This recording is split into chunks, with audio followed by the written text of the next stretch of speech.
And we are live. Welcome everyone back as we are this whole entire month of June talking about MHAM. If you're new to the community, that stands for Migraine Headache Awareness Month. And we started a little early this month. We started in May because we were so passionate to make sure that we discuss mental health awareness and migraine. And so this week kicks off a little bit of different series called Life in Motion. And joining me today is Dr. Andrew Blumenfeld. And we are just thrilled to have you because everyone says you are an expert in this area. So thank you for joining us. Will you introduce yourself? Sure. My name's Andy Blumenfeld. I'm a neurologist. I specialize in headache disorders. I work in Los Angeles and San Diego. I have two headache centers, and I've been doing this for a very long time. I've been very active in headache research, particularly around medications to prevent headaches. I've done a lot of work with Botox specifically. Published very widely on that. I teach a lot of doctors on headache medicine. So I'm looking forward to chatting with you. Wonderful. Thank you. Thank you so much for being here. Well, one thing people know about you is what's tied to you is the phrase migraine freedom. So let's start there. Tell us a little bit about where that term came from. The term actually comes from a patient of mine, and it goes back to the early 2000s when she gave me a self-portrait of herself during an attack. And the way that she drew herself was in a black and white pencil drawing with a large construction ball hitting her head and shattering her skull, clearly depicting, very severe unilateral pain typical for migraine. But then, in addition to that, she drew prism bars in front of her face. And when I asked her what she meant by the prism bars, she explained that she was imprisoned by the disease Wow. because she didn't know when the ball was going to hit her head. So even when she didn't have a headache, she still was disabled with a lot of anxiety and concern about when the next headache would hit. And at that time, we did not have a lot of medications to help her. A lot has changed since then. And despite everything I tried, I was also imprisoned as a provider because I couldn't get her better. I was on the other side of the bars. And so this led to the concept of breaking down the bars and getting to migraine freedom. So the concept is that we should always have aspirational goals and strive to get as much improvement as we can. Wow. It may not mean that you're completely free of migraine. That's a very hard goal, but it doesn't mean that you shouldn't have that aspiration. And in order to get there are lots of steps that have to be considered. So the first way of thinking about this is the foundation on which you're going to start adding medications needs to be set up very well so that the medications can work at their highest possible level. So sometimes you could have too much caffeine in the diet, and more than 200 milligrams a day of caffeine might interfere with how the medicines would work. Or you might be taking an over the counter medicine as simple as Tylenol, and that could interfere. Wow. But then you could have other diseases. You might have an underactive thyroid or anemia or even sleep apnea that wasn't diagnosed or treated, and that will interfere. So we have to set the stage correctly. And then when we use medications, the current way of thinking is to layer medicines on top of each other to get increasing benefit. So previously, the focus would have been to possibly use one medicine, and then when you didn't get a perfect result, to switch to another medicine. But now, what you might say is, well, I got 20 to 30% benefit from that medicine. So let me add the second one, get another 20 to 30%. As long as the medicines are well tolerated, then you can start doing this layering technique. And you gradually build up a combination to get better control. And you pick medicines that work in different ways. So they're not all addressing necessarily one pathway. And at the same time as you're doing this, both on the preventative side and the acute side of the medication combinations, you also have to think about physical therapy, exercise, fixing posture, making sure you're not grinding your teeth too much. So there's a lot of work that goes on even beyond adding treatments. So it takes a long time to create this combination approach. But, Wow. but it is a good way of getting patients to the highest possible level. Well, I think you sound like a dream clinician for people to see, to be able to go through that. If someone's watching and they've been taking the same medication for years, which I, in my short time at American Migraine Foundation, have met many people who are like, I've been taking this for 15 years. I have migraine. I have the headache attacks, 13 days of the month. It's gotten a little better. What do they do? Like, how do they proceed with trying to get the next, the next best thing? Or when is it time to go back and see another doctor or go back to see your primary care doctor? Well, I think that everybody should think about this term migraine freedom and have that aspirational goal in Mm, mind. Migraine wow. freedom might mean you don't go to the emergency room, might mean you're able to go to work. It doesn't necessarily mean you have no headache.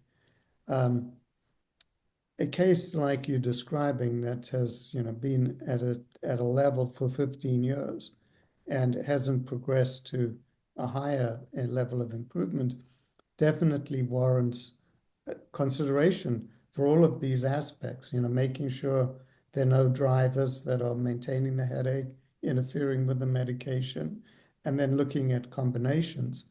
I think this is an ideal case.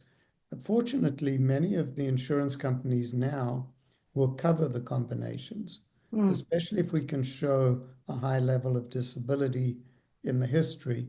We can get a lot of this covered, which is ideal. For many years, that was not the case. But the American Headache Society came out with a position statement last year that basically said we should be allowed to use drugs that block CGRP, one of the main chemicals that's released during migraine, and we should be allowed to use those drugs first line. And a lot of the insurance companies have shifted, and we can now get those medicines. And I, unfortunately, this is not happening as broadly as it should. mm, Many patients are still taking generic medications, maybe like topiramate, which has many side effects. It's quite a toxic drug, much less efficacious than the newer medicines, and not as effective. So I think it does warrant a revisit to a provider to think about this. yeah. I've recently sort of taken this concept of migraine freedom a step, just a slight step further. And that step is to talk about crystal clear days. So, a crystal clear day is a day where you have no headache, no nausea, no photophobia, no phonophobia, so no migraine. But then you're also thinking clearly. You don't have dizziness, you don't have neck pain, you don't have slowed thinking, you don't have side effects from your medications. That's a crystal clear day. Mm, So that's the highest possible level. And the goal should be to have as many crystal clear days as you possibly can. And that implies you have to have medications that don't have a lot of side effects. If the medicine is slowing your thinking, you can't achieve crystal clear days. mm. And so we have to set goals in order to not accept the status quo. Otherwise, we just say it's as good as it can be. Yeah. Wow, I think that's powerful. And we have quite a few people watching us live right now. And I'm curious, and as people watch this later tonight and in the next couple of days, for people to put in the chat, were you someone who gave up and said this must be as good as it gets? And then said, hey, my goal is migraine freedom. Because I love that. I love that that's the goal, but crystal clear days is a great way to track that. do you recommend people do that on an app? Because it all becomes fuzzy sometimes, we know, if you have several bad days. Or is it anywhere that works for you that you can track your crystal clear days? Well, you could do it on an app, but I don't have a specific one that I recommend. I'm fine with a very simple approach where you just keep a piece of paper and you put at the end of the day how you felt that day. Did you have a headache? Did it have the migraine features? And or were you crystal clear? It's important when you do chart not to just capture the bad days. This is Mhm. a common mistake. Patients will come in and say, I've kept very good records and I've got these 8 bad days in the month. But it's not the full story because the full story it includes the mild headache days, the slowed thinking, the neck pain, the dizziness. And that's why crystal clear is a nice way of doing it. Um, some people have difficulty with the definition and not being clear. I mean, the other way, you could just say a good day. You don't have to use my term, but I like it as a phrase that could sort of shift the culture to think about this much higher level of improvement. Yeah, yeah, absolutely. I think first of all, it just has to feel hopeful if someone's watching this to go, oh, I can change the course a bit. I can try to find new medications. I love when you said at the beginning that you can take, like, we need to really pay attention to other medications. Like, are we taking, pain relievers? Are we taking other things on top of that? And I didn't ask you this when we were talking about our questions. Is there one particular thing that when you go through the list of medications or lifestyle things that people are doing, is there one or two particular things that you go, people don't realize it, but this could really be affecting them? Is there something in particular Well, that yeah, stands no, out? they're definitely that there are two big areas there. One is caffeine. So many people believe, that caffeine helps, and it's true that caffeine can help if you have occasional headache. But if you wake up in the morning and you have a bad headache until your first cup of coffee, it actually means you're in caffeine withdrawal, Mm. and the withdrawal is causing a headache, and more is bad, not good. And the guidance is not to have more than 200 milligrams a day of caffeine. So if you went to a website like the gourmet coffees and you look at their caffeine content, you'll see that the regular coffees can be as much as 400 milligrams. Whereas if you had, let's say, a latte where you just got a shot of espresso, you might only have 40 milligrams of caffeine. So becoming well educated about what you can drink is Mhm. also very useful. Some of these pods have very high caffeine, and I've seen patients who've just switched to a different pod and they didn't realize it had so much more caffeine in it. And then Wow. they've started developing caffeine withdrawal headache. So there's Wow. the component. And then obviously the analgesics, the over-the-counter ones. And oftentimes people think because it's over the counter, it's safer than a prescription drug. But these over-the-counter medicines have many side effects. They damage organs like the kidneys and the liver, can cause stomach ulcers. And so they also cause this rebound type of headache. So we have to be very cautious with them. And they should always be reported to the physician. Sometimes patients think because they're over the counter that they're not relevant, but they are very relevant Yeah. in a headache history. So it sounds like if you're keeping a historical journal or however you write it down, app or whatever, it's important to probably put your dietary, like what your diet looks like, including what you drink, including what about just water intake? Is that something you should also track if you're Well, trying to keep obviously, a diary? dehydration, fasting, lack of sleep, even heavy exercise and weather change, these are all very strong triggers.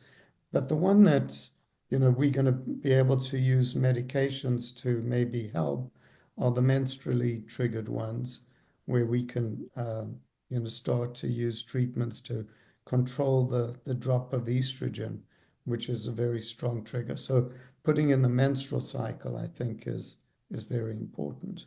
Okay, okay. We have people watching right now. We have a lot of fantastic, I call them caregivers, but I know it's their support system. It can be employers, employees, best friends, partners, spouses watching, and they're going, I know I'm at a loss. My partner is sleeping a lot. He or she are not feeling better. It's been days and days. Help me, help them. What can I do? What advice do you have? How can they best support their loved one with migraine? Well, if they are being supportive as you're describing, that is fantastic. Unfortunately, I think that it is more common where there is a stigma towards migraine patients and there's a lack of realization about the level of disability.